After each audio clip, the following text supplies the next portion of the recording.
Vous écoutez Comme du monde, le seul balado où deux charmants zinzins plongent dans l'art méconnu de la construction d'univers imaginaires.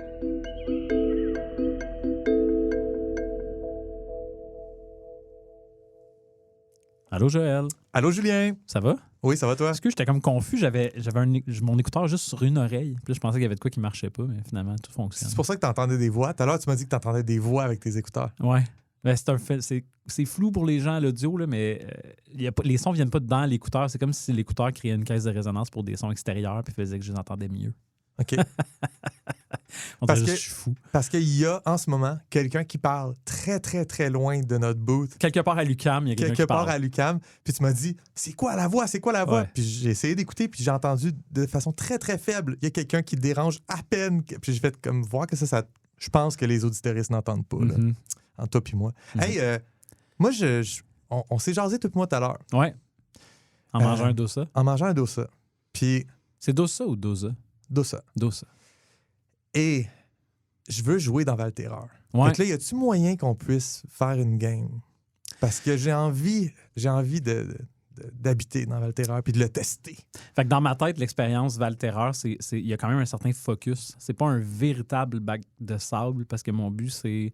Ça prend un buy-in des joueurs pour arriver dans ce village en ruine. Ouais. Explorer, investir de l'énergie et des ressources dans ce village-là pour l'améliorer et continuer d'explorer Ouais. À la recherche d'idoles ou d'objectifs personnels. Fait que Juste être clair que moi, c'est ça que ça me tente de c'est faire. ça que ça te tente de faire. Mais oui, mais justement, genre, je sais qu'il y a l'espèce d'extension de Valterreur sur laquelle tu as commencé à travailler avec des humains en Salacie, puis Ouais. Neptunie ou je sais pas quoi. Ça a l'air d'être une campagne un peu plus classique. Ouais. Moi, puis qui opère peut-être avec les règles de quel jeu? Là, on joue avec Worlds Without Number par Kevin Crawford. OK. Moi, ce qui m'intéresserait, c'est de vivre puis de tester un Valterreur qui opère avec ses règles à lui, qui Mhm. sont faites pour développer le village, puis avec tout ce que tu m'avais expliqué au départ de ce projet-là. Fait que tu serais game qu'au fur et à mesure, les règles changent. Parce Ouais. que ça se peut que je trouve qu'il y a des affaires qui ne fonctionnent pas. Ou toi aussi, tu trouves Oui, quelque chose qui... c'est du playtesting, puis je sais pas, d'un épisode à l'autre, tu pourrais dire « Hey, tel truc, ça marche de même, maintenant ça marche comme ça. » Ça me ferait absolument aucun pli sur la poche. OK. Puis, t'es un peu le joueur parfait d'abord pour ça, parce que on parlait aussi de type de joueur. Puis il y a quand même une catégorie de joueurs qui aiment ça être libre. Tu sais, qui cherchent la liberté à tout prix, puis que je vais commencer la game à Valterreur, il faut faire comme, oui, il faut aller... l'empereur veut qu'on aille vers l'ouest, donc je vais aller à l'est. Puis là, je vais être comme, oui, mais à l'est, c'est le territoire civilisé, il n'y a pas d'aventure, il n'y a rien à faire, puis il va être comme, non, j'y vais quand même.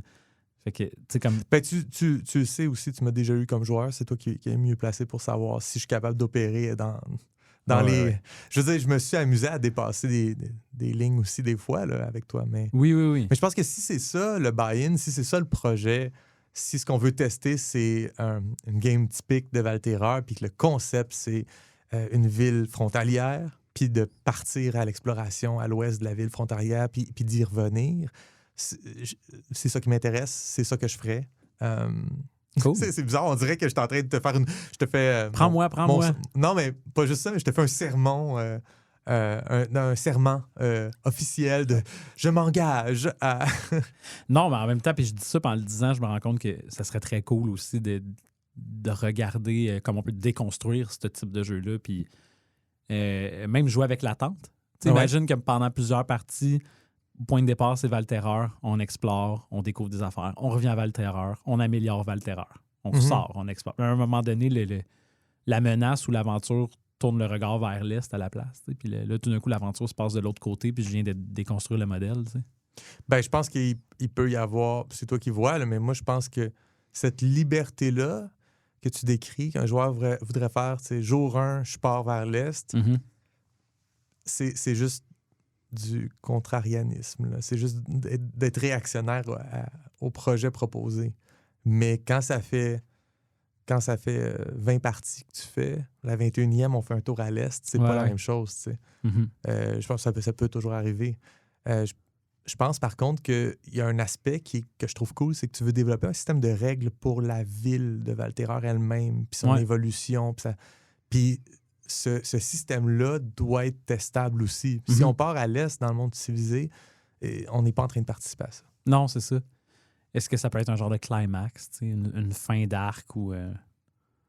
ouais. Je sais pas. Une parenthèse. En tout cas, toi, tu voudrais explorer quoi si on ouvrait une game Valterreur? Mais tu parlais tantôt de ma game qui est comme pas proto, mais pseudo-Valterreur. Ouais. Elle existe surtout parce que j'ai des joueurs néophytes qui, pour moi, ont besoin d'avoir l'expérience classique, jeu de rôle, Donjon Dragon.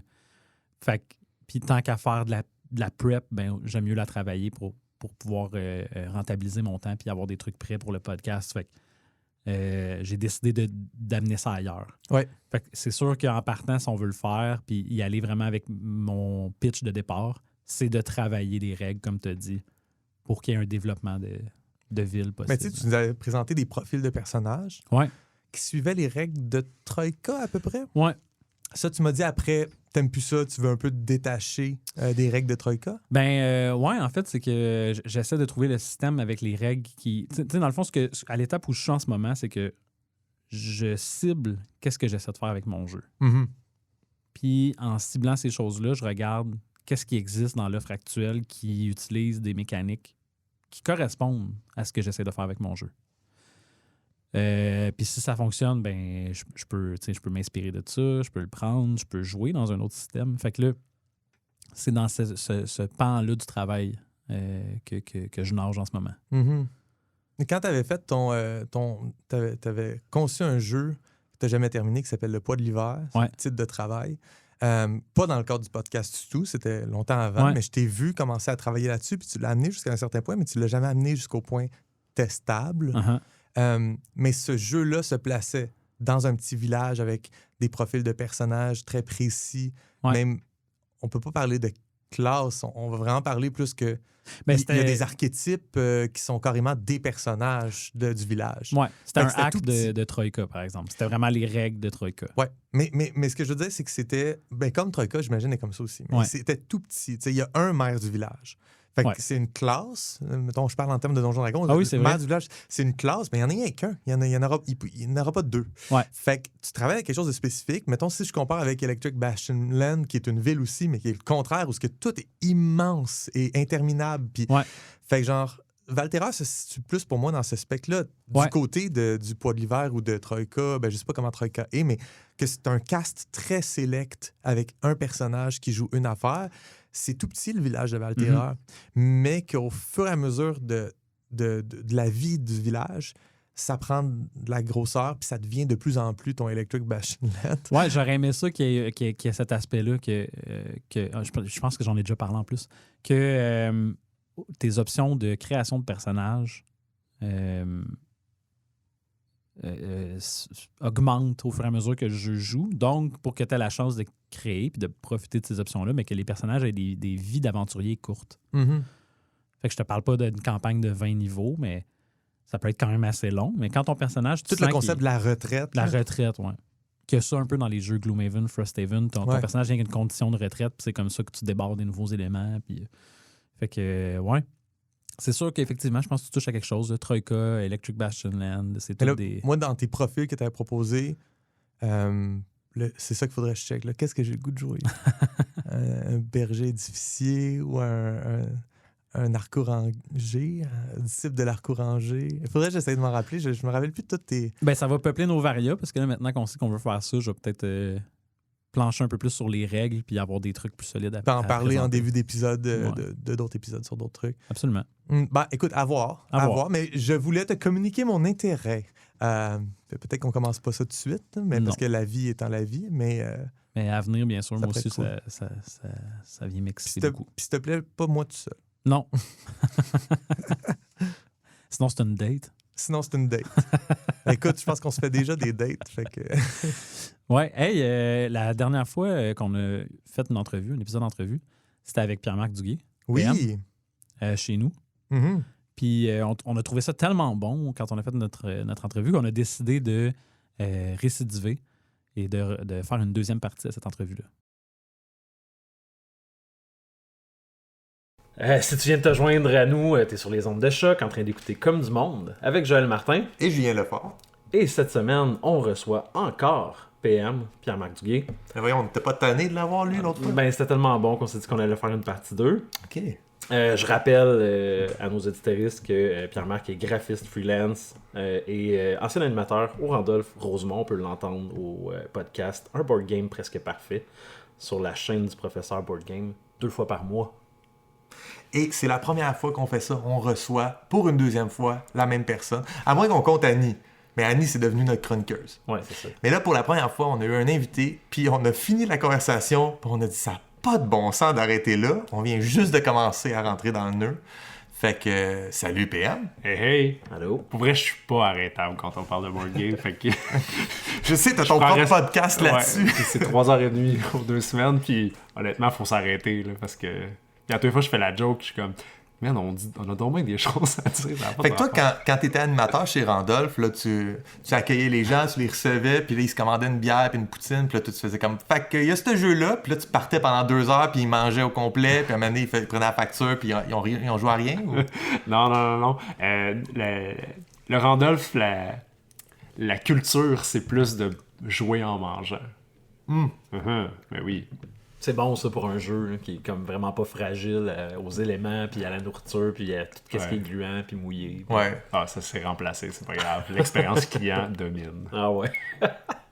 Il doit y avoir beaucoup de jeux complètement avec des sleeves souillés. qui collent.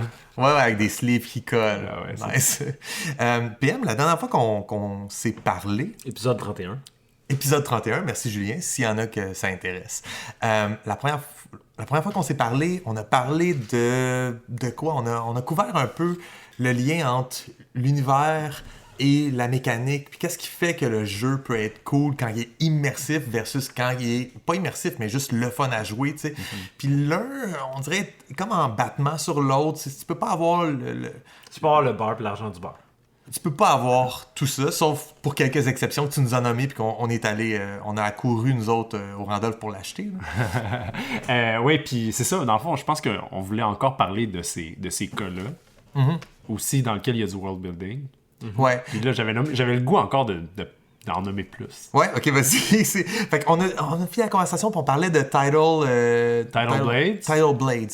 On a parlé de Ryan Lockett, qui est un auteur. Ouais. Puis là, peut-être t'as autre chose en tête. Ouais, j'avais le goût de vous parler d'un jeu qui est sorti, je crois en 2016, en tout cas dans ces années-là, qui s'appelle Spirit Island. Spirit Island, c'est un jeu coopératif expert. OK? Fait qu'attendez-vous pas à quelque chose là, d'introductif ou quoi que ce soit. Mais dans lequel on incarne des esprits qui repoussent les colons qui arrivent sur une île. OK. Fait que là, on est comme à l'inverse de Catan, là. À l'inverse des jeux euro avec leur thématique là, colonialiste à fond. Fait que pour le thème, déjà, c'est vraiment un succès, là, de dire que la nature reprend un peu son droit, puis hey, les colons, allez-vous-en. Puis c'est un jeu coop qui est super difficile. Les composantes sont belles, puis le world building est intéressant parce que tout est asymétrique. Donc, tu incarnes des esprits. Tous les esprits ont des pouvoirs différents. Oui, exactement. Puis ils sont souvent reliés à des éléments. Là. Donc, tu sais, la terre, le feu, l'eau, puis tout ça. Puis évidemment, il y a eu des extensions, il y a eu plein. Fait qu'il y en a plusieurs. Fait que, tu sais, ça s'étend au-delà de ça. Mais ça part donc d'un world building comme, c'est ça, une alternative un petit peu là, au modèle colonialiste. Puis quand tu joues à un jeu comme ça, puis tu fais un esprit, puis tu repousses le colon, puis t'es comme la force de la nature qui agit. C'est comme Beetlejuice un peu, mais à l'échelle du Nil. Ouais. Tu comprends? Non, je peux voir comment c'est Beetlejuice. J'ai joué, puis c'est effectivement un peu ça que tu fais. Là. Tu peux faire peur. Tu peux, exact. Mais là, moi, la question que j'avais, c'est est-ce que tu te sens... Parce que je pense qu'on dirait que c'est ça qui fait que le jeu communique bien, livre bien le world building, c'est quand tu te sens dans l'univers. Fait que tu te sens comme un esprit. Tu te sens que tu protèges la nature. C'est surtout que tu sens que c'est des envahisseurs. Parce qu'ils popent de partout, puis c'est comme, hey, la gangrène, là, allez-vous-en. Ah oui, ok. Fait qu'ils font apparaître les colons entre chaque tour, mettons. Mm-hmm. Oui, exactement. Un peu comme des zombies apparaîtraient dans un jeu. Un jeu de zombies. Un jeu de zombies. Là. Ouais. Sauf que là, c'est les humains qui veulent juste trouver une nouvelle richesse. Comme dans Zombicide. Oui, ça, exact. qui est un jeu vraiment juste... Ameritrash, qu'on appelle. Ameritrash, là, des On zombies. brasse des dés, il y a des zombies qui arrivent, t'essaies de pogner des guns puis leur tirer dessus. Mm-hmm. Spirit Island est un peu plus raffiné au niveau À 100%, oui. Ouais. Oui. C'est pas exactement un jeu que moi, personnellement, j'apprécie. C'est pas vrai. J'apprécie comme toute l'idée de Spirit Island, mais j'aime pas tant ça y jouer, en fait. Fait que je trouve qu'on manque un petit peu au niveau du plaisir, mais il y a plein de monde qui adore, là. C'est vraiment un jeu très... Puis ton bug, il vient du gameplay? Ou il vient de l'esthétique du jeu? Il vient d'où? Je suis plus difficile sur les jeux coop, je pense. Ok. Puis c'est ça. Là, C'est plus... J'irais pas dire que c'est un mauvais jeu, je vais juste dire que c'est moins ce que j'aime moi. C'est-tu un jeu totalement coop ou il y a comme une mécanique de traite? Totalement coop. OK. Fait que peut-être c'est ça aussi. Je pense que t'aimes plus quand il y a un coop avec un objectif personnel, avec un truc que tu peux faire. Tu nous parlais la dernière fois de Nemesis, puis Nemesis fait... Le classique de la carte traite, c'est une chose, mais il y a des façons plus élégantes de le faire aussi. Oui. Ouais, puis c'est sûr que c'est le fun des fois, l'aspect compétitif d'un jeu. Là, fait que si tu coches pas la case compétition. Mais moi, c'est quelque chose que j'aime beaucoup, effectivement, la compétition dans le jeu de société. Fait, mais il y a des Pandémie Legacy, Gloomhaven, il y a des exceptions qui le font bien. Spirit Island, il était pas loin de pouvoir rentrer dans cette case-là pour moi, mais il a manqué un peu sa marque quand même. Mais pour parler d'un jeu avec un bon world building, je trouve que c'est comme un bon... Ce qui est le fun aussi, c'est que c'est pas calqué sur une culture terrestre. Je peux dire ça, là, c'est vraiment comme inventé. Là. Oui, puis les colons sont pas très thématisés dans le sens que c'est des colons. Ouais. Mais c'est comme, ils sont pas représentés dans... Leur monde à eux est pas très important. D'où ils viennent ou whatever. C'est vraiment les esprits, c'est vraiment autour de ça. Oui, c'est ça. Puis quand ils font ça, ils marchent une fine ligne parce que... Quand on fait un jeu qui est calqué carrément sur une culture, là, il y a toute la question de l'appropriation culturelle, la question de... Puis aussi, abuser tout le temps des mêmes cultures qu'on trouve cool, qu'on trouve exotiques. Ouais, ben, c'est ça. L'exotisme dans les jeux de société, c'est vraiment fort. Nombre de jeux, c'est Vikings. Le nombre de jeux... Même si les Vikings, on peut pas vraiment parler d'appropriation culturelle, c'est pas un gros problème à ce niveau-là, mais c'est quand même une culture qui a vraiment existé et qui est à quelque part... Maintenant, on est tanné d'en entendre parler, on est tanné d'y jouer, on a fait le tour. Oui, c'est ça. Elle n'est pas problématique, mais elle est surexploitée un petit peu. Il y en a des plus problématiques. Il y en a des plus problématiques, oui. On a une boîte de Catan, mais la version édition limitée Égypte ancienne. OK. Fait que genre, c'est exactement le même jeu, mais pyramide, puis...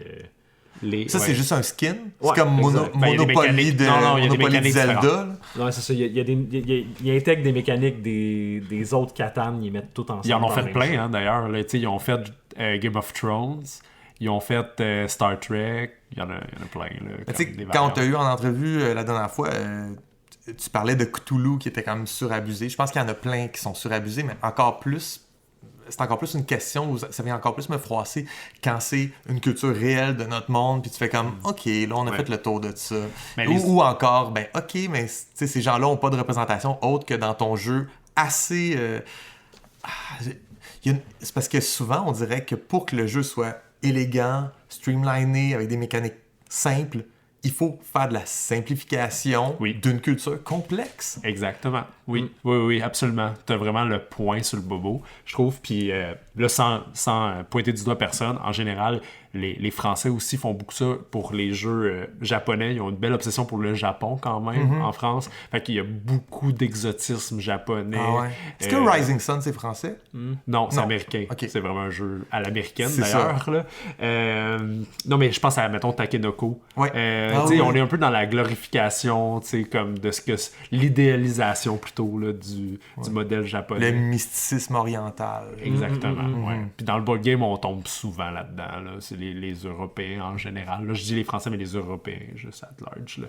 Puis récemment aussi, il y a eu des jeux comme Teotihuacan. C'est un Italien qui fait un jeu sur... Ce jeu-là est le fun. C'est ça le problème. Il est mécaniquement très solide, là, mais tu sais, on passe un peu à côté de la culture. On avait joué ensemble à Ragas of the Ganges.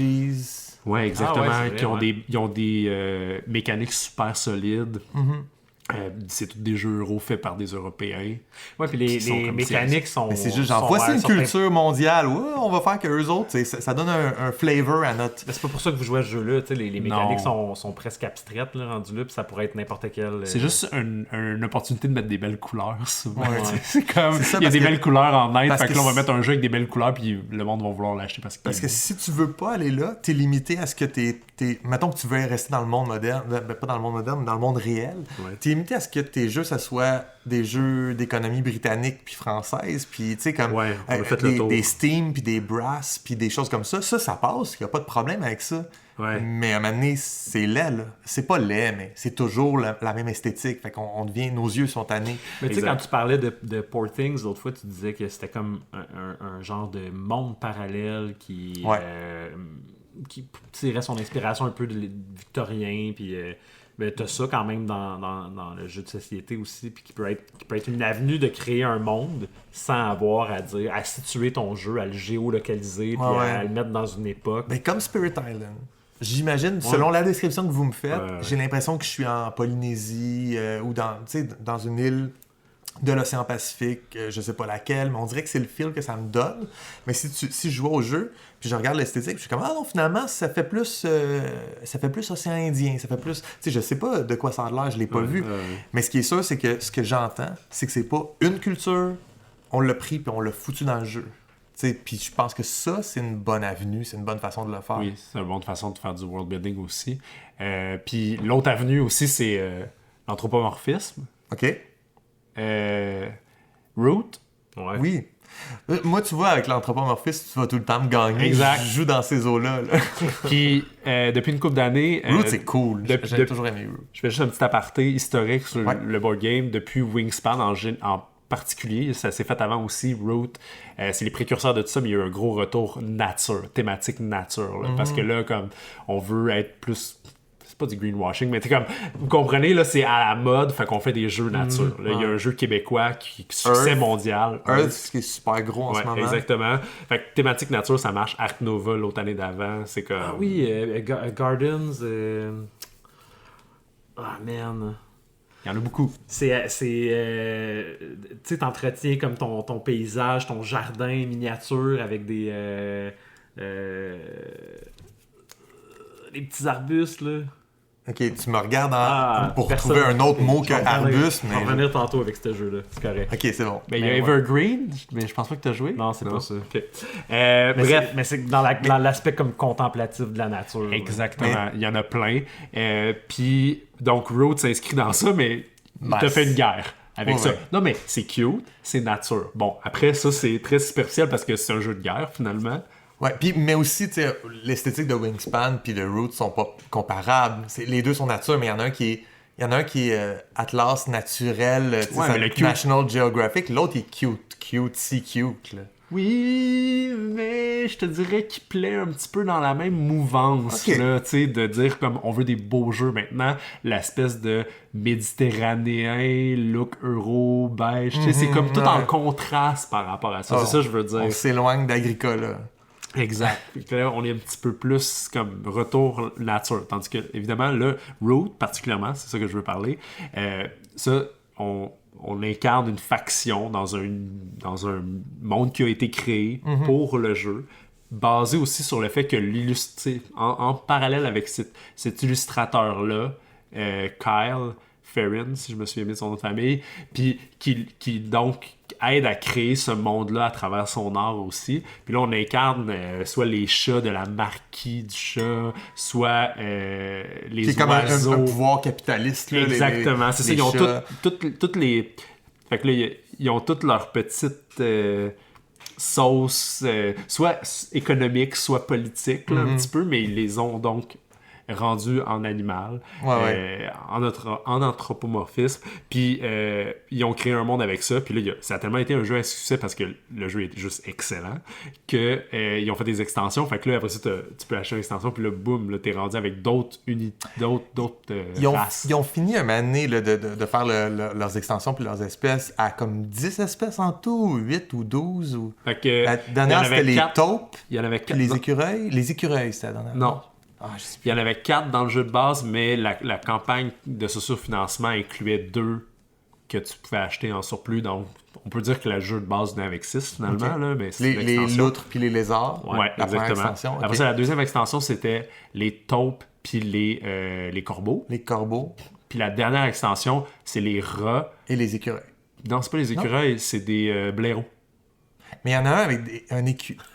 Non, un Dans le jeu de écureuil base, rouge. il y a plein de... Ah, mais tu trouves que c'est un écureuil? C'est un rat, je pense. Ah, je sais plus. Ah, excuse-moi. C'est parce qu'il s'appelle pas sais, c'est pas les chats ou whatever, c'est comme, mettons, je me souviens plus exactement Ouais, c'est quoi leur nom. ça dit pas l'animal, ça dit pas c'est avec là. l'esthétique. Fait que peut-être qu'il y a plusieurs animaux là, dans Ok, cette faction-là. C'est que ça se peut qu'il y ait des écureuils, là, je me souviens plus exactement, pour être honnête. Mais, Puis peut-être que tu as une exclusivité aussi, nous autres on le sait pas. Puis, Je sais pas, j'ai peut-être vu ça. Non mais quasiment, parce que j'ai peut-être vu ça sur des tu sais, des trucs que les fans font qui sont des propositions pour peut-être un moment donné, puis là, ça a passé, mais ça n'a pas passé. Là, Oui, l'espèce de Unearthed Arcana du Root. Là. ouais, il y a plein de fanbase. Fait que dans Root, il y a une des factions qui est en fait pas une faction, qui est un personnage, là, qui est le Vagabond. Le Vagabond. Puis le Vagabond, quand tu le joues, tu dois choisir lequel des personnages t'incarne, puis il y en a là-dedans.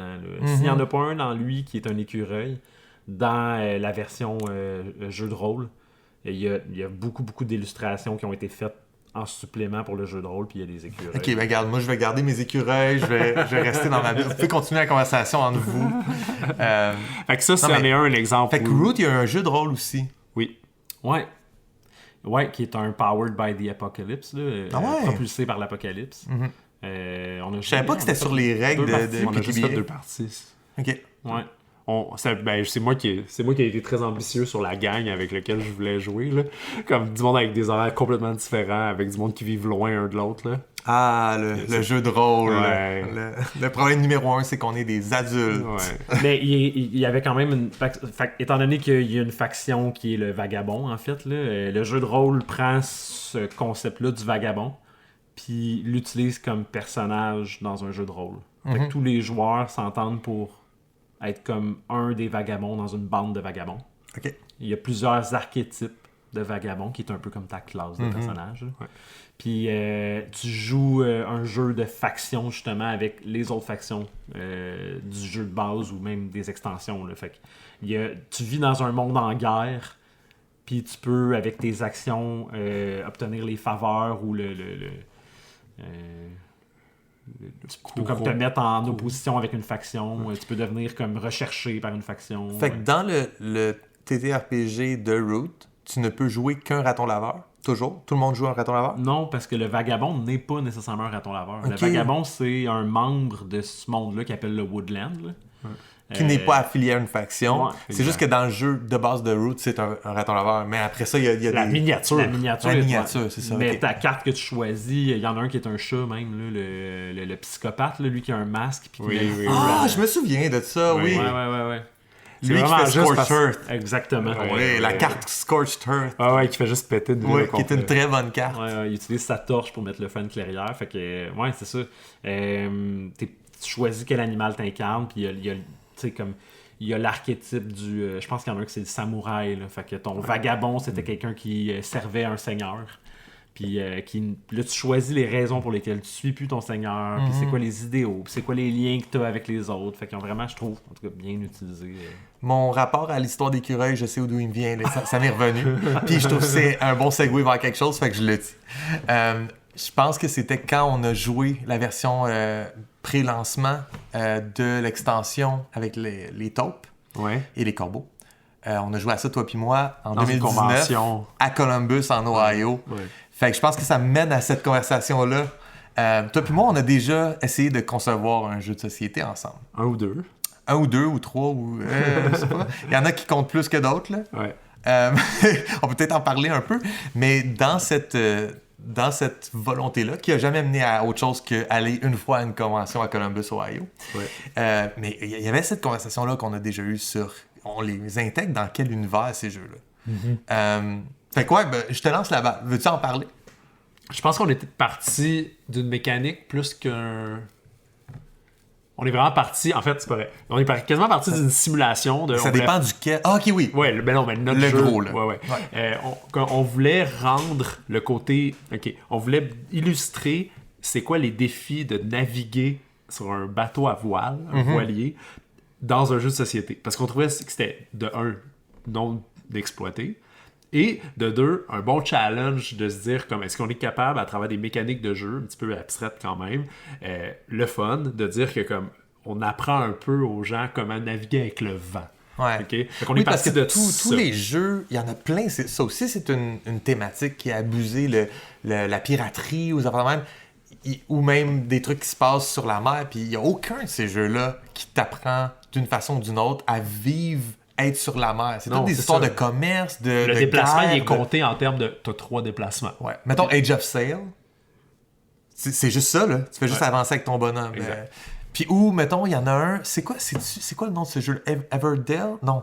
Il y a un jeu où ce que faut que tu gères un équipage. Puis j'ai jamais joué à ce jeu-là, mais c'est me semble... En tout cas... Maracaibo? Comment? Non. Maracaibo? Non, je sais pas. Mais tu sais, il y a de la gestion d'équipage pour éviter une mutinerie puis des choses comme ça. Fait que, ouais, t'es dans le bateau, mais tu navigues pas. Non, c'est ça. T'es jamais en train de naviguer dans un jeu de société. Fait que c'était ça notre objectif. Mais est-ce qu'au début, vous avez eu une réflexion, genre, est-ce que vous aviez adopté un endroit dans le monde où vous vous disiez, ben c'est là que ça se passe? Au début, oui. Pas au début. C'est vraiment partie de la mécanique. On veut faire une mécanique de genre ça voyage. Ben oui, tôt dans le processus. On a fait un jeu de course. C'était une course de Vinland. Non. De la Norvège. Jusqu'à Vinland, qui est comme le monde qui ont découvert. Terre-Neuve. Ouais, c'est ça. Puis c'était une course qui passait dans le nord de l'Atlantique. Mm-hmm. Et donc, on avait un système comme ça qui était placé. On n'a jamais voulu, je sais pas pour toi, là, mais j'ai jamais eu l'intention d'y accoler une mécanique, pas une mécanique, mais une esthétique viking. Non. On voulait pas l'esthétique viking. On est juste comme, OK, c'est comme ça se passe en 1100, puis t'as des gens qui partent de Rorvik, puis qui s'en vont jusqu'à Lanceau-Médor. Ouais, c'est la rue vers l'or, mais ouais. c'est ça. Mais ça n'a pas toffé longtemps. On est vite passé à autre chose. Oui, parce que le format course ne fitait pas vraiment où on voulait aller au niveau mécanique. Puis ensuite... On a eu une version dans la mer Baltique. Oui, effectivement. Là, on était vraiment du côté, on épouse l'euro avec sa thématique super drabe de commerce dans une mer européenne typée. Est-ce que vous aviez... le jeu se situait pas juste dans la mer, là, il y avait quand même des ports. Ben oui, on interagissait parce qu'on faisait des livraisons, je pense, dans cette version-là. Dans le fond, tout ce jeu-là, l'affaire qui a toujours existé, c'est que tu as un player mat, là, comment tu appelles ça? Un player board. Player board. C'est juste une planchette de joueurs où tu gères tes choses. Et ce que tu fais là-dessus, cette planchette-là, c'est ton bateau. Et c'est ce que tu fais là-dessus qui va faire que tu vas contrôler le vent, aller à une certaine vitesse, faire à manger pour ton équipage, tout ça. Et puis, on avait une planche centrale sur laquelle il y a des déplacements. On est sur une carte. Okay. La grosse... Je pense que ce qui faisait que c'était intéressant pour nous, c'était l'aspect de la planchette joueur. Parce que c'est là que tu... Puis là, pour la planche centrale, on avait un dé pour décider le vent. Le vent, il arrive d'où? Il arrive du sud-ouest. On avait notre rose des vents, puis là, on avait notre petite rose des vents qui allait en fond. OK, le vent vient du sud ce tour-ci, mais là, on le réglait sur le... Fait qu'il y a un dé à 8 faces, puis à chaque tour, le vent change. L'affaire, c'est que dans ces versions-là, on savait pas où est-ce qu'on voulait aller ou qu'est-ce qu'on voulait faire. Comme tu dis, la version mer Baltique, ben oui, il y a des ports, puis on va porter des cordes. On pêche des poissons, on va les porter, etc. Ça s'est-tu à un moment donné, est-ce que vous avez décidé d'abandonner une culture ou d'abandonner ce vrai monde-là, d'abandonner la mer Baltique pour favoriser un univers qui était complètement inventé? 100%. Ça a été ça l'aspect, en fait. Non seulement, oui, Julien, mais quel univers on a choisi? Le Seigneur des Anneaux? Non. Ah, pas Gadin? Oui. Ah, pour vrai? Oui. Tu savais pas? Je me rappelais pas de ça, non? Non. Ouais. Donc, à une époque où j'avais rien fait vraiment de solide avec Gadin, la seule affaire que je faisais, c'était de travailler avec Pierre-Marc sur un jeu de société qui se passe dans une mer à Gadin, où ce que tu faisais des livraisons. Puis c'est ça. T'étais le peuple des perroquets, les psittaciens, des marchands qui gèrent entre l'Empire puis deux autres peuples qui sont attenants, les crocodiles puis les loups. C'est intéressant parce que ça va être quand même libérateur pour un créateur de jeu, pour juste du côté de la géographie de ton jeu. Tu veux quand même avoir un jeu équilibré. Oui. Fait que si t'es obligé de prendre, mettons, la mer Baltique... t'es limité par la réalité. Oui. Est-ce que c'est équitable? Est-ce que la carte suggère une balance? Exact. Oui, puis un ennui aussi, parce que mettons qu'on prend une mer qui est super longue. inintéressant, là, tu sais. On veut quelque chose qui est un peu plus rond, là, pour offrir plus de possibilités puis un petit peu plus d'équilibre, comme tu le dis. Fait que souvent, tu vas coller ta thématique en disant, quelle mer qui est ronde dans le monde? Ouais, c'est ça. Tu vas chercher la mer la plus ronde possible, puis on va faire avec ça ton là. truc. Puis c'est un peu ça qu'on avait choisi quand on avait été avec la mer Baltique, je crois. Puis... c'est parce qu'on limitait au Grand Nord. Fait qu'on jouait juste dans le sud de la mer Baltique. Puis oui, ça fait quelque chose de... Parce qu'on dit on va pas aller dans le nord complètement. Mais toute cette étape-là a pas duré longtemps. Puis elle était pas bonne. Moi, en tout cas, laquelle? La mer Baltique. La mer Baltique, On a fait un certain temps, mais maintenant, on a fait OK, ça marche plus. Puis là, je sais pas si tu t'en souviens, mais là où on a dit ça marche plus, faut changer les choses, faut brouiller les cartes. On est allé en Gaspésie, toi puis moi. Puis on a passé au Dollarama, puis on a acheté plein de bouts de bois puis de bouts de carton, puis on a développé, quand on était à Percé, à Gaspé, quand on était là, on a développé une nouvelle version, qui a été la version la plus weird qu'on a fait du jeu. C'est un jeu de civilisation, là. On a fait complètement autre chose, avec du tableau building, pas du tableau building, mais comme un Du placement de polyomino. placement de polyomino. Merci. C'est pour ça qu'on a un expert en jeu de société avec nous aujourd'hui. Placement de polyomino. Du Tetris. OK. Le mot pour les pièces dans Tetris, c'est des polyomino. Fait que c'est des formes carrées, mais multipliées avec différentes positions. Est-ce que tu as déjà joué à Copenhague? Non. Non. C'est un jeu qui est exactement c'est comme que j'ai ça. pas joué à Copenhague. Ben, c'est tous les jeux auxquels tu as joué. fait que, on a développé cette version-là. On est allé la faire tester par quelques amis. Puis après ça, on a dit, plus jamais. C'était pourri. Moi, j'ai C'était jamais complètement testé autre chose. cette version-là. Non. Juste un groupe de jeux. Mais après ça, quand on est effectivement Après ça, on est emprunté... tombé dans Gadin. Ouais, Après mais ça. on n'a pas dit, OK, on va aller ailleurs, on va aller dans Gadin. C'est plus comme... Je pense que j'ai développé un truc avec comme... Genre, je sais pas quoi, moi, j'avais dit, mettons, je sais pas, il y a les Autochtones, il y a ci, il y a ça. Ah oui, puis toi, t'es comme... partait Attends un peu. Moi, je suis capable d'y faire de quoi de bien plus intéressant que l'histoire des Autochtones, là. Fait que, tu sais, moi, j'y avais Parce juste que mis tu quoi dans... partais d'une idée de faction. Pirates, autochtones, Colons. Colons. Genre, fait que on avait ça, puis moi je suis comme, ça c'est mon empire de furets, les pirates c'est les crocodiles, puis les autochtones c'est les loups sur l'autre continent. Exact. On est dans la mer. Entre tout ça, puis entre tout ça, c'est mes marchands perroquets. On est les marchands perroquets. Ouais, Puis on fait du smuggling, puis on fait du... Fait que thématiquement, on a comme... Le thème est comme été en association où tu es arrivé avec une idée de faction, puis moi, j'avais un référent possible.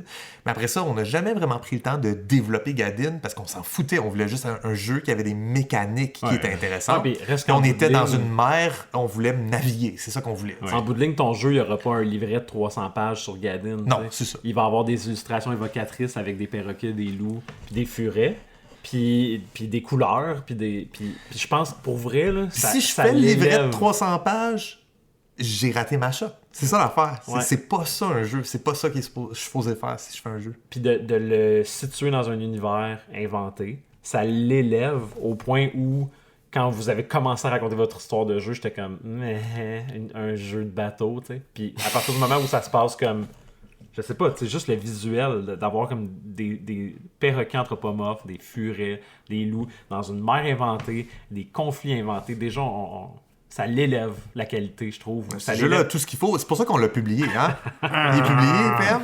Non? C'est vrai. Qu'est-ce qu'on a fait avec ce projet-là? Entre l'idée d'avoir un jeu puis finalement le nail dans son balancing, là, On n'a excusez-moi pas l'anglicisme. visé un jeu simple à réaliser non plus. C'est Puis vrai. entre-temps, t'es venu vivre à Saint-Hubert, je suis resté à Montréal. Il y a eu la pandémie. Il y a eu la aussi, pandémie. ouais. Fait que c'est sûr qu'on avait des... Mais quand on est allé à Columbus pour le On présenter... était vraiment pas loin de se faire publier. On avait des meetings, certains qui ont été plus ou moins bien, un qui a été super bien, puis après ça, c'est devenu éditeur potentiel, puis après ça... Puis c'est quasiment nous qui l'a ghosté, tu sais, rendu là quasiment, là, parce qu'on a juste arrêté de développer le jeu, mais il aurait fallu continuer à Ben développer. oui, c'est ça, il nous a dit « Ah, vous êtes pas loin de la vérité, mais revenez-moi », puis nous autres, on a juste arrêté. Mais on attend ça dans ta prochaine création, par exemple. Cette petite mer intérieure-là, puis les conflits. Ok, je pensais que t'allais dire jeu de société. la prochaine création comme du monde, il faut que ce soit le jeu de Un société jeu de fini. société complet. Ah, mon Dieu, non.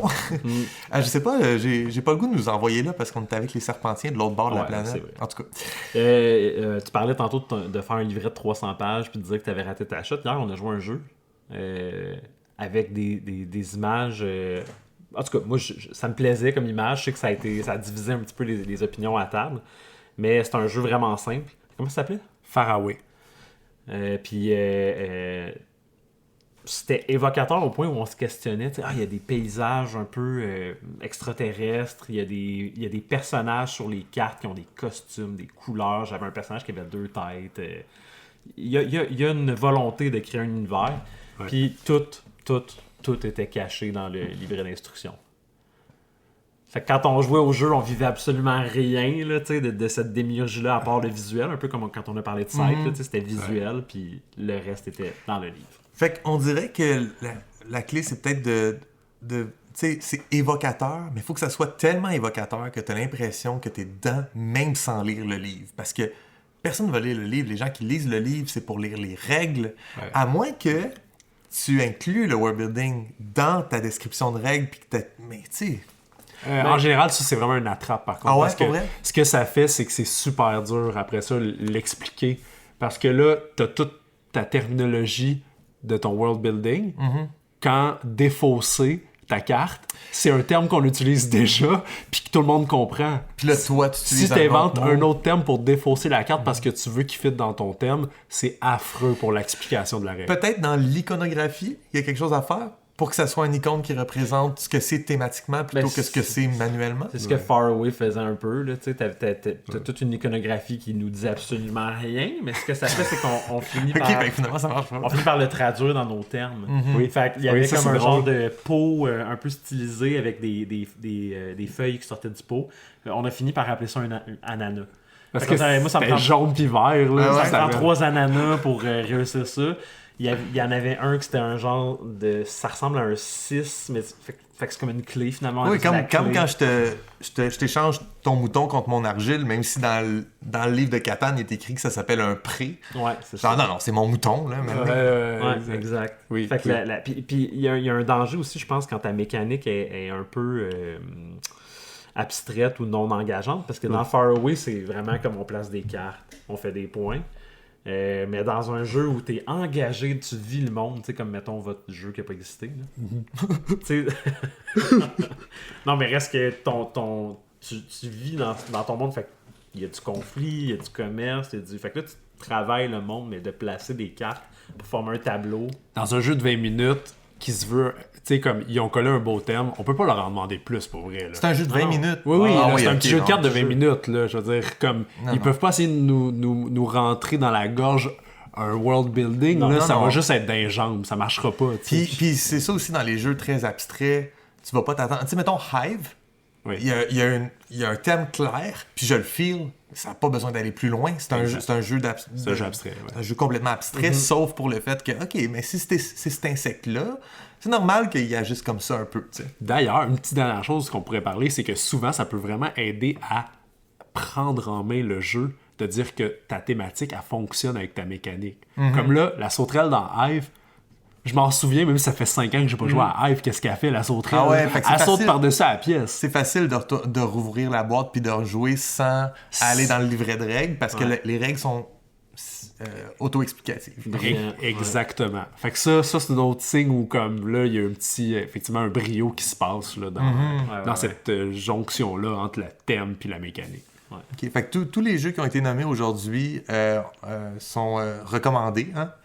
Sauf- Moi, Faraway, j'ai chialé un petit peu là, sur Ouais. le net, mais j'ai vraiment aimé mon expérience. Puis j'ai aimé la construction d'univers qui venait avec aussi. Là. Tu sais, je trouvais que j'étais charmé. Là, les personnages sont vraiment beaux. Puis, Il aurait pu nous faire un truc de route de la soie encore dans, Ouais, dans c'est cette ça aurait pu histoire-là, être puis ils l'ont pas remâché. fait. j'aime vraiment mieux avoir des personnages à 2 têtes.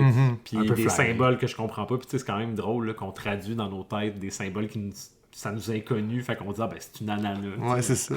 Un ananas. Une ananas, Ouais, je l'ai. ouais, c'est correct. Une ananas. Une ananas. Une ananas. Mais oui, c'est ça. Puis si, pour les utilisateurs de Comme du Monde, si vous voulez acheter le jeu de société de Gadin, je vais partir un Kickstarter. Puis PM puis moi, on va être là-dessus. Non. Ouais. C'est déjà tout le temps qu'on a, hein?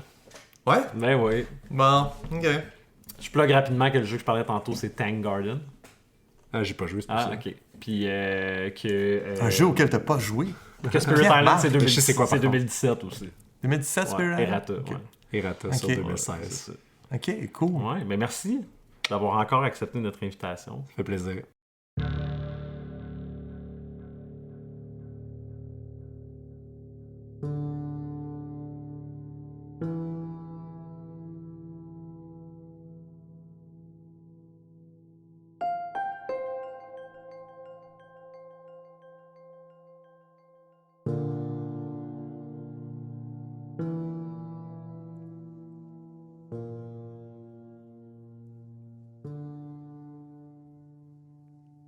Tu sais qu'est-ce que je veux dire, là? Non, vas-y. C'était la plus belle rencontre qu'on a faite à date. Pour vrai? Ouais. Je sais pas qu'est-ce que je faisais avant d'avoir rencontré ce gars-là. Là. Je pense dans- que t'habitais à Montréal. Ah, T'avais pas le capital pour t'acheter une maison à Saint-Cuthbert sans ce gars-là. Écoute, est-ce qu'on part avec du Val-Terreur? Ouais. Moi, cet épisode-ci, c'est un épisode Val-Terreur centrique. Là. ah, c'est vrai, hein? On est vraiment là-dessus. Ouais. Puis là, on va C'est moi la zoomer. star. C'est toi la star. Profite-en. On va zoomer dans le monde des humains de Val-Terreur qui sont zéro à Val-Terreur, en fait. Là. Ouais. T'as-tu un mot Ah, non. général pour parler de ton univers? Parce que là, on n'est plus pantoute dans quelque chose. C'est même pas Adofar. Faudrait que je nomme ma planète, en fait. Ouais. Mon monde, là, c'est pas obligé d'être un nom de planète, c'est juste un nom d'univers. Puis. Veux-tu que je propose des mots? Oui. Sploosh Canouche. C'est de la T'aimes belle ça? idéologaison. Fait que, Ouais. oui, c'est plus que nous. J'aime ça que c'est juste une cochonnerie que j'ai sortie, mais maintenant, on a un titre de travail. Non, ça n'aura pas. On a maintenant un titre de travail. Sploosh Canouche. Non, parce que je me demande, je l'appelle comment? Est-ce que je l'appelle comme. Est-ce que ce monde-là avait une désignation terrestre? Là, tu sais, un peu comme nous, on a des planètes qu'on nomme. Là, tu sais, ben, est-ce que j'utilise cette nomenclature-là? Là? Je sais Genre pas, Kepler, SK2WM4. c'est ça. Genre le nom de l'étoile, puis une lettre. Ou, Ben moi, je ferais ça pour toi. Puis je partirais avec SK. Puis c'est les initiales de Sploosh Canouche. Canouche. Ah, Sploosh Canouche. C'est absolument rien en plus, Sploosh Canouche. T'as Je juste sais. inventé ça. Ouais, Ben, il faut que ce soit absolument rien. C'est mon idée du matin. Ou sinon, c'est un nom en langue édificiaire. Oui, mais ça c'est pas ton placeholder, là, parce que t'as pas Non. le temps de faire ça pour l'instant. Mhm. Ou bien tu peux le faire. Tu peux le faire, puis c'est un nom en langue édificiaire que tu désignes de même, puis qui veut rien dire pour l'instant. Puis à un moment donné, tu fais ton idée de langaison. Mais je pense que je pourrais appeler ça Gadin. Ça sonne bien. Moi, je trouve que ça sonne pas très bien. Là, genre. Moi, je ferais jamais ça. Ouais, fait que j'ai pris le chemin facile, étant donné que je développais avec mes joueurs de Donjons Dragons, de Worlds Without Number, comme j'ai dit plus tôt. Ben, ça me prenait une carte, là, une bonne vieille carte pour situer l'aventure puis un peu savoir ce qui se passe. Ouais. Donc, cette partie-là existe quelque part à l'ouest de Val-Terreur et un joueur dans une campagne normale qui part de Val-Terreur pourrait à un moment donné arriver en ce lieu-là, mais va pas arriver du milieu, là, va pas juste comme apparaître dans ce monde-là, mais je sais pas. Dans ma tête, il arrive de l'est. Là. OK. Fait que c'est quelque part à l'ouest. OK. Fait que tu le places-tu un peu par rapport à la péninsule adofarienne? Moi, je pense que c'est plus au nord. C'est au nord? Oui, parce qu'il y a comme une jungle, hein, finalement, dans ce que j'ai déjà cartographié. Puis dans ma tête, c'est pas tropical, vraiment, cet endroit-là. Fait que... Mais cet endroit-ci, il est donc peut-être sur le même continent, mais au nord-ouest? Ouais. Adofar, c'est ta Floride, puis ça, c'est ton Vancouver? Genre. Ah. Tellement bien placé. OK. Ouais, pourquoi pas? OK. Fait, ça me donne une idée générale. Puis en termes de distance, est-ce que je viens de dire quelque chose de complètement aberrant, puis c'est vraiment plus loin ou plus proche? J'ai ou pas réfléchi à c'est ça. loin de même? J'ai pas OK. réfléchi à ça. Cool. Je pense que le jeu va se passer sur une vitesse à pied, à moins Mhm. d'avoir des montures, mais on s'entend qu'il y a plein de problèmes aussi avec avoir des montures. Il y a Ouais. des lieux qui se traversent pas. Puis... Fait que le Canada, c'est quand même vraiment gros. Là. Tu sais, en combien de jours d'aventure je veux qu'on puisse atteindre l'autre bout de la map? C'est une question qu'il faut que je me pose. C'est du Ouais, game design absolument. rendu là. Ouais. Plus que de la démiurgie. Ben, tu dis ça, mais je pense qu'il y a un aspect... Tu sais, moi aussi, il faut que je le fasse, même si je veux pas faire un jeu de rôle, parce que je veux savoir c'est quoi qui est logique pour les déplacements de mes personnages, puis que ça n'ait pas de l'air de Game of Thrones saison 8. Ouais. Les gens se téléportent pas sur un continent. Fait Non, que c'est tu ça. fais comme, si ça prend vraiment genre 3 mois de trajet pour partir de telle ville à telle autre ville, il faut que je le calcule dans un peu ce que je veux raconter. Mais si tu es en possession de l'idole Janus, puis de sa technologie de plier l'espace-temps, Ouais. tu peux en théorie te téléporter sur un continent. Ce qui rend l'Idojanus broken dans ton jeu de rôle. Je sais pas. Je pense tout. Non, OK. Mais oui, fait que c'est ça. Fait que je vous ai proposé 2 cartes. Une carte à l'échelle de la région. Je sais pas comment trop le définir. Là, Là, moi, j'ai 3 cartes. Ouais, OK. C'est parce que, dans le fond, la première, qui est comme la plus grande, là, celle qui montre la région dans son ensemble. Oui. J'en ai mis une avec des territoires de factions identifiés, puis j'en ai mis une sans, pour qu'on puisse voir. Ah oui, OK, c'est bon. Fait que celle, mettons, que je mets à l'écran en ce moment, puis qu'on peut voir, c'est celle qui n'est pas identifiée. Non, mais dans le cadre de dans le cadre de l'émission. ils peuvent voir en ce moment celle qui n'est pas identifiée. Absolument, oui. Puis là, je peux mettre celle qui est identifiée, puis on peut regarder les deux. Oui, c'est et ça. comparer. OK. Ouais. Ben, sinon, tu sais, juste choisir celle qui est identifiée, rien que celle qui n'est pas identifiée n'a pas. Là. Fait que, c'est juste que je me suis dit que j'allais mettre les deux. Mais celle qui n'est pas identifiée nous donne quand même un système de couleurs qui représente quoi? La végétation, j'imagine? Ouais. OK. Ouais, puis en même temps, je voulais que ce soit esthétiquement plaisant. Ouais, que ça ressemble à une carte. Là. Celle que tu as identifiée, il y a des couleurs qui représentent des limites politiques. Exact. C'est ce que je comprends. Ouais. OK. Fait est-ce qu'on peut regarder celle qui est identifiée avec les limites politiques? Je pense qu'il y a plus de stock là. Ouais, dans le fond, j'avais envie, depuis notre conversation sur One Piece, d'ouvrir un petit peu les voies maritimes à mes aventures. Fait que j'ai décidé que ça se passerait autour d'une mer centrale. Une mer intérieure, je veux dire. Puis, fait que c'était ça mon point de départ, mon pitch. C'était que je voulais absolument qu'il y ait un endroit qui était navigable. Puis déjà, j'avais déjà établi que dans Val-Terreur, c'était une frontière, c'était une barrière, l'océan. Ouais. C'était quelque chose qui était trop hostile, les vagues, les tempêtes, les marées trop violentes. Fait que pour avoir un endroit qui était facile à naviguer, mais j'ai décidé d'utiliser la mer intérieure comme pour que ce soit plus tranquille. La mer de Neptune. La mer de Neptune, oui. Ouais, tu veux que je parle de quoi? Tu veux que je parle des factions, en la fait, topographie? Je vais faire une petite description rapide. Fait à gauche, complètement, à l'ouest, on a une péninsule qui descend du nord au sud, puis qui se jette donc dans l'océan, qui projette dans l'océan pour délimiter un espace qui est un espèce de grand golfe ou une mer intérieure, la mer de Neptune. Mais au bout de cette péninsule-là, il y a une autre île. Puis après ça, il y a plusieurs autres petites îles. Mais il y a une autre île qui a de l'air plus importante, plus proche. Ouais. Puis ces choses-là sont à la frontière de où ça commence à être la mer de Neptune. Tu n'as pas identifié l'océan qui est à l'ouest complètement, mais c'est l'océan. Là. Ouais. Y a-tu un nom? J'ai pas trouvé de nom. L'océan. Ouais, c'est l'océan. Cool. Ce territoire-là de la péninsule remonte vraiment loin au nord, passe une autre rivière, puis s'en va jusqu'à l'est. Dans le fond, il fait le tour de la mer. Puis il s'appelle Vinilia. Ouais. OK. On pourra en parler après, peut-être? Mais je continue d'écrire. Continue. Okay.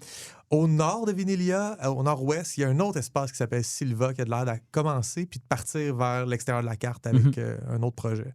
Après ça, au sud-est de Vinilia, quand tu as fait le tour de la mer, il y a un delta avec plein d'îles, comme un petit estuaire qui rentre puis qui mène à une rivière, qui s'appelle le Labyrinthe Tranquille, qui a de l'air d'appartenir à une autre faction parce qu'il est d'une autre couleur. Fait que tu as color code tes provinces. Il n'est pas color code, le Labyrinthe Tranquille. Il n'est pas color code. Ouais, OK, parfait. Il est sur le mode végétation. Exact. Puis au sud de ça, au sud du labyrinthe, là, c'est color code d'une autre couleur, c'est bleu, et c'est Salacia, un autre pays. Et l'île qui était au sud de la péninsule, j'ai dit, elle a l'air plus importante, elle a l'air faire partie de ça parce qu'elle est bleue aussi. Ouais. Au centre de la mer de Neptune, il y a une autre île, je dirais lila, qui s'appelle Neptunia, qui a l'air d'être sa propre entité politique différente. Puis en fait, on le sait, là, je ne sais pas pourquoi je fais... Ça a l'air de... J'ai lu un texte, il y a un mois, qui dit exactement, il y a 3 pays ici, Vinilia, Neptunia, puis Salacia. À l'est de tout ça, il y a une chaîne de montagnes, une grande cordillère, qui s'appelle la cordillère de... J'arrive pas à aller. Des Tartaréens. Des Tartaréens. Et donc, entre les deux rivières, il y a un autre espace qui a l'air d'appartenir à un autre peuple qui s'appelle Tartarus. Oui. OK. Et puis, au sud du labyrinthe tranquille, il y a une autre partie de la chaîne de montagnes qui s'appelle les viscères Odelvec. Et à l'est de ça, c'est un désert, le désert de Vikshem. Ouais. Et puis, on dirait qu'il y a un autre peuple qui habite là aussi parce qu'il y a une autre couleur pour coder politiquement. Puis il est écrit Vikshemvek. Vikshemvek. Ouais. OK, c'était ma description. Ton édifice est vraiment bon. Hein? Ta prononciation... Vikshemvek. Ouais, c'est une belle description. Okay. Fait que, dans le fond, mon but, c'était qu'il y ait des frontières à cette expansion humaine-là, puis qu'il y ait une explication pourquoi il n'y a pas juste des humains partout. Puis les humains sont comme coincés entre plusieurs frontières naturelles et politiques. Fait que dans le fond, le désert en est une. Ouais. La montagne en est une. Puis ce que j'ai appelé Sylva. Fait que moi, mon but, c'était de recréer un peu l'expérience classique Donjons Dragons. Puis d'amener mes joueurs dans Val-Terreur sans qu'ils savent vraiment qu'ils étaient là-dedans, au début, du moins. Fait que pour moi, Sylva, c'est comme un territoire où il y a des premiers peuples, mais séparés des premiers peuples. OK. Pour des événements historiques et whatever. Là. Fait que c'est les mêmes personnes, mais à une époque très ancienne, se sont séparés, puis il y a une partie qui a migré vers l'ouest. Ce que tu appelles tes premiers peuples dans Val-Terreur, c'est les barbares. Hein? Non, les bioserviteurs. Là, les bioserviteurs, oui, OK. Fait que les Adofariens. les Adofariens normaux. purs et durs dans mon, je dirais, Avec mon 4 pitch bras, de là. départ là, avec 4 bras. Mhm. J'ai décidé, tu sais, puis il va falloir que je travaille un petit peu plus sur spécifiquement comment ça s'est passé, mais j'ai décidé qu'il y en avait une partie qui s'était dit non, nous autres, on va pas dans la jungle, on s'en va ailleurs, puis on finit par atteindre la côte ouest. Mhm. Ils Est-ce ont- que les édifiés ont déjà habité la côte ouest? Fait que les viscères d'Odelvec, Ouais. c'est comme une autre façon de décrire le son. Fait que Mousse disait Odelvec, Odelvec, oui. puis Edelvec. Edelvec. Ouais, c'est ça. Edelvec. Puis eux disent Odelvec, mais Ouais. encore une fois, c'était juste comme de prendre que c'est le même concept, Mhm. mais qui a été dit par d'autres personnes. Ah oui, puis c'est le. Puis le mot s'est transformé. C'est d'accord avec c'est ça? normal que ça se passe. OK, cool. Dans les développements des langues au fil des arbres linguistiques. Fait que, effectivement, pour moi, les Tartaréens, c'est des édificiers. Ah ouais? OK. J'ai Fait que Tartarus, est-ce que c'est habité par des édificiers Ouais. actuels? OK. Ouais.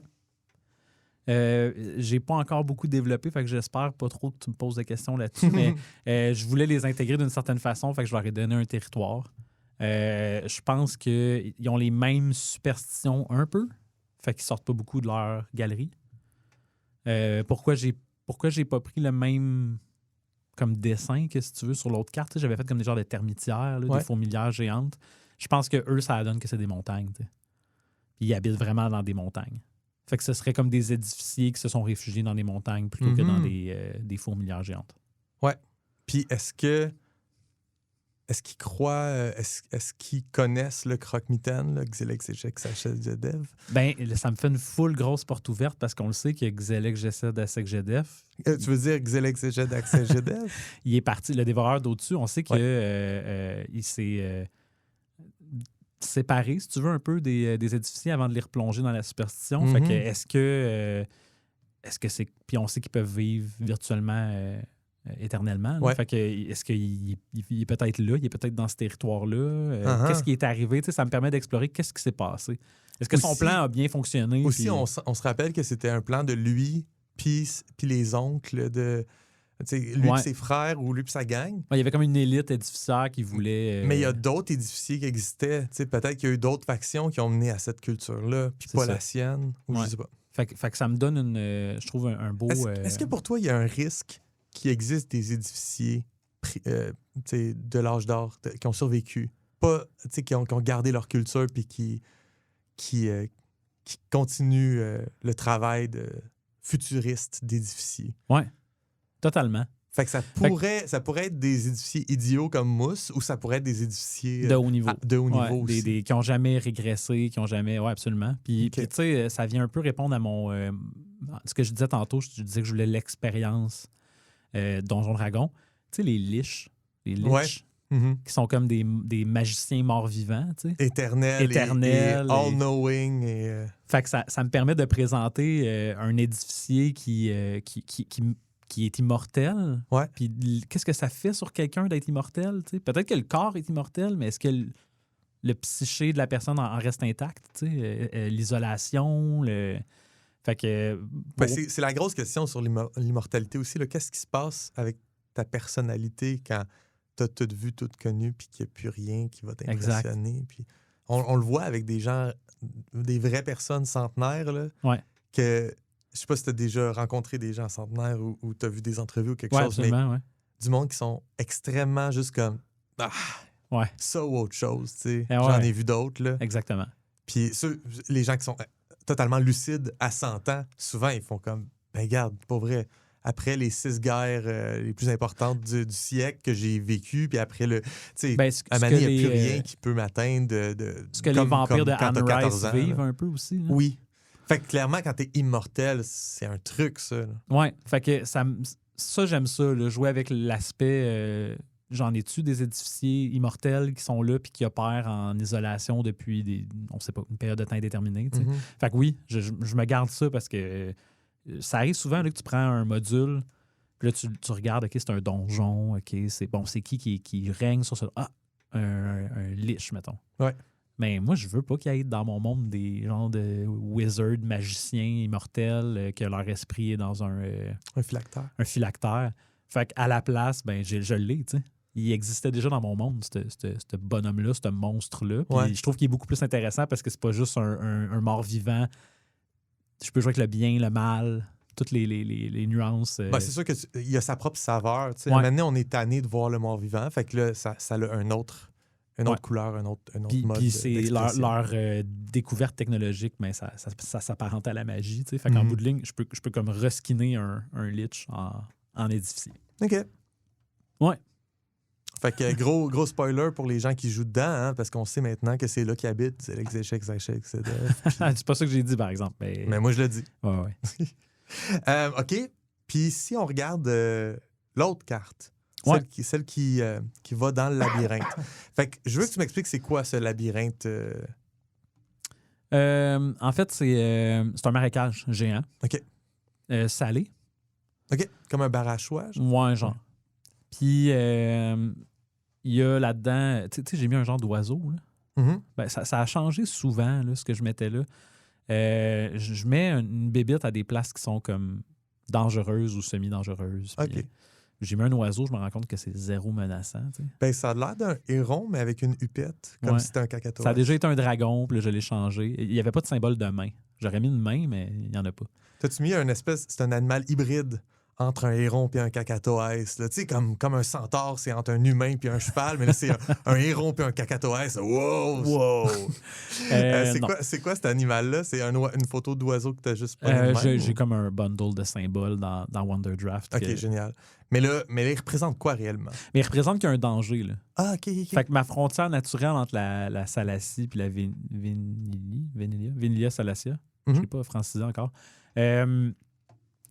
Vénilie Salacie, je pense. C'est ce genre d'espace tampon-là très dangereux qui fait que le peuple, même s'ils ont été en guerre, on se rappelle du traité. Là, ouais.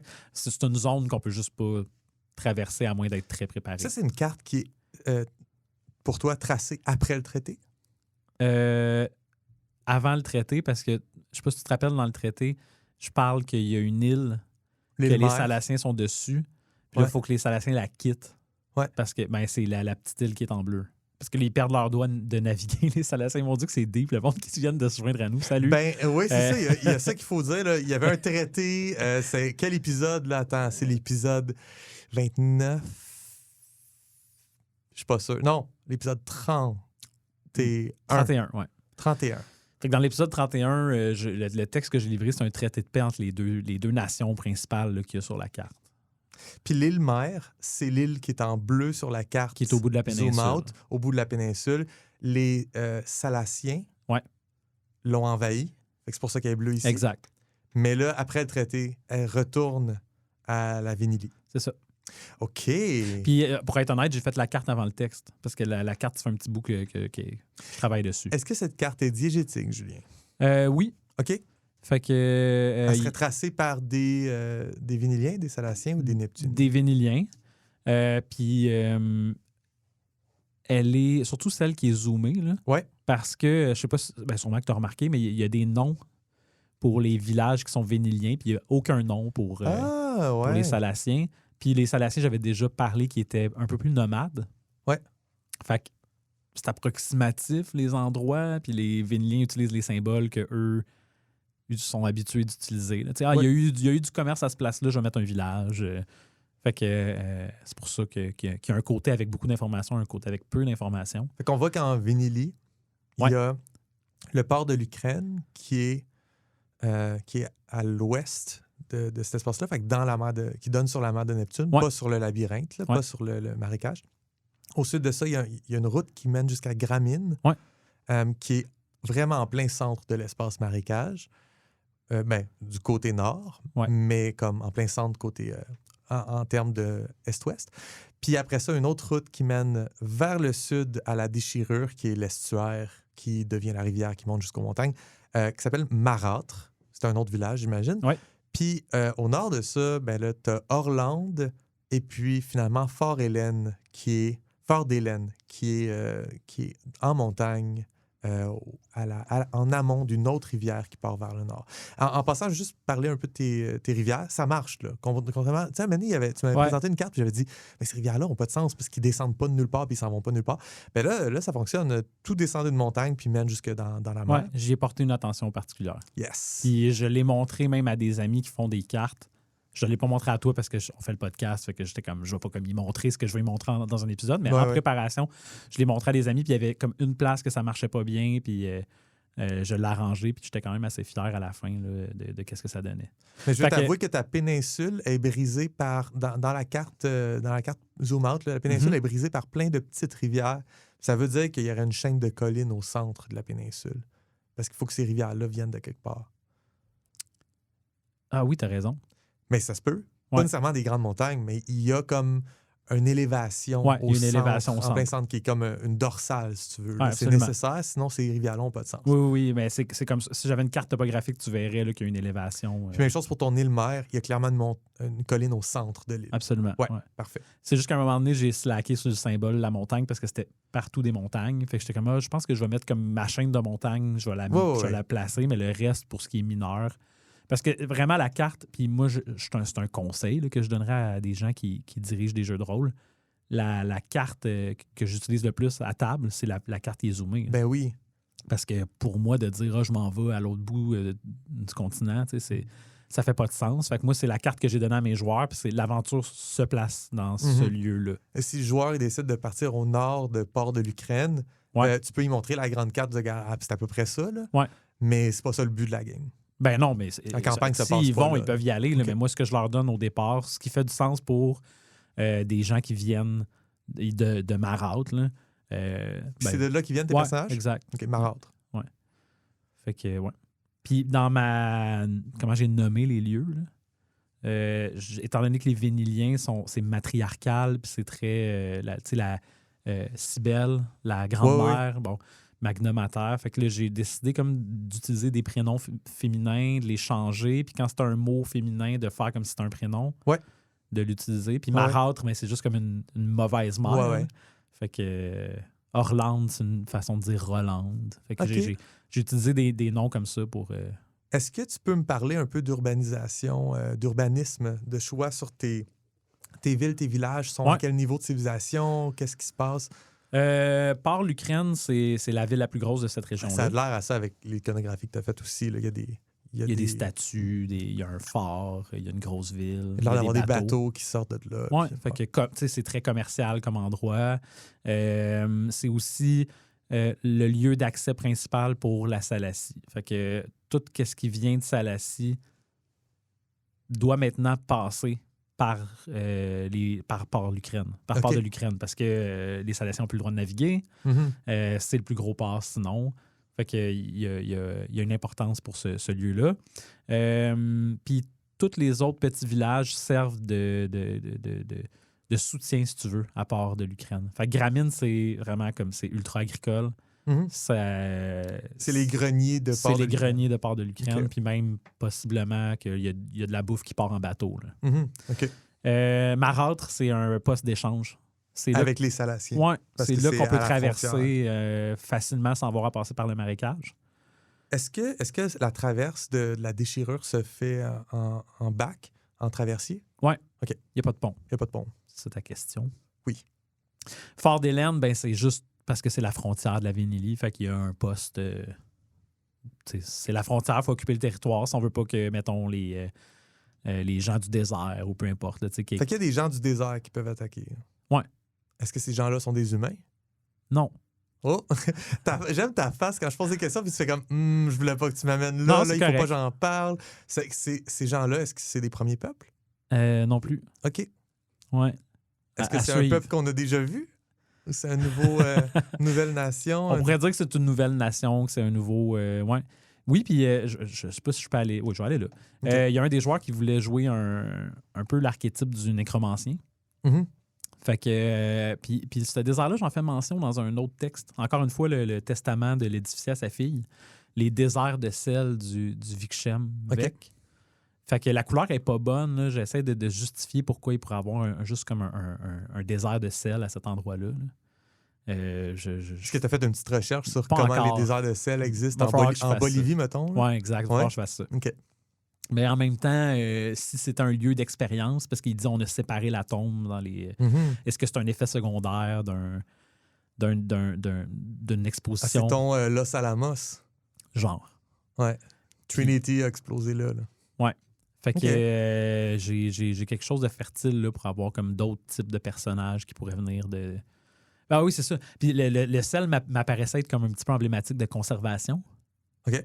Puis j'ai déjà du monde qui ont fait des recherches sur la vie éternelle. Fait que lui qui voulait faire un nécromancien, Mhm. pour moi, les techniques nécromantiques du désert, de la conservation par le sel, je sais pas si tu vois où je m'en vais thématiquement. Là. Ben, moi, j'ai surtout remarqué le mot nécromantique que je trouve magnifique maintenant que tu as dit ça. Pourquoi? Ben, c'est pas nécromancien, c'est nécromantique. Ah, romantique. J'aime ça. Ah. Comme il y a quelque chose de nécromantique. C'est un là. anglicisme, dans le fond? Là? Non, Ah? c'est juste Ok. un merveilleux mot valise où ce que tu peux dire que quelque chose est à la fois. Tu sais, mettons, Corpse Bride, c'est nécromantique. Ouais.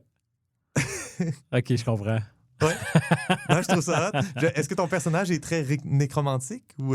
Non, pas Non, vraiment. Il est pas plus vraiment. nécromancien. Ouais. Ah, ok. Fait que c'est ça pour ça, Fort d'Hélène. Puis mes personnages en ce moment sont à Orlande. Fait que, Mais ils viennent de Marâtre. Ils viennent de Marâtre, oui. Les Salaciens sont reconnus pour avoir accès à des ruines sur leur territoire de l'Ancien Monde. C'est pour ça que j'ai mis plein de petites cavernes là, dans les montagnes.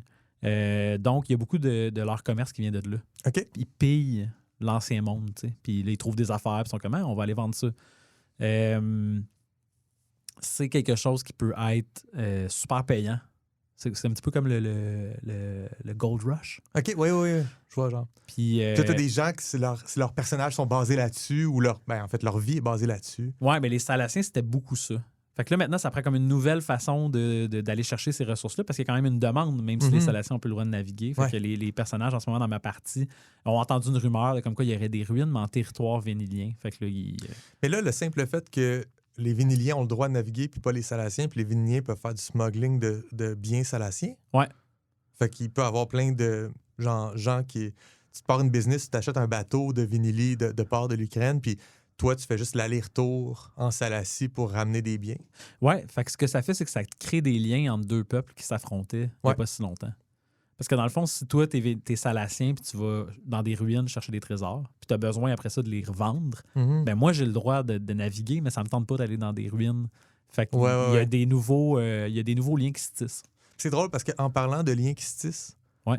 faut terminer l'épisode. Ben oui. Fait que... Ah ben... C'était notre conversation. C'est tellement fou, je viens de regarder on a l'horloge. dépassé puis notre temps. On a dépassé. On y arrive, là. Ouais. Mais à continuer. Ben surtout à continuer avec moi qui joue dedans. La semaine prochaine, Julien, Ouais. on fait une critique Oh yes, Toi The et moi. Neverland. de Neverland, le jeu de rôle basé sur l'œuvre de G.M. Barrie et Peter Pan. Bon, ben à la semaine prochaine. À la semaine prochaine. Comme du monde, un balado signé Joël Martin et Julien Lefort. Écrivez-nous au commedumondepodcast@gmail.com. Participez à la conversation sur Discord. Abonnez-vous au balado sur votre plateforme préférée et suivez-nous sur Instagram, YouTube et Patreon. Tous les liens sont dans la description. Merci d'avoir écouté Comme du monde.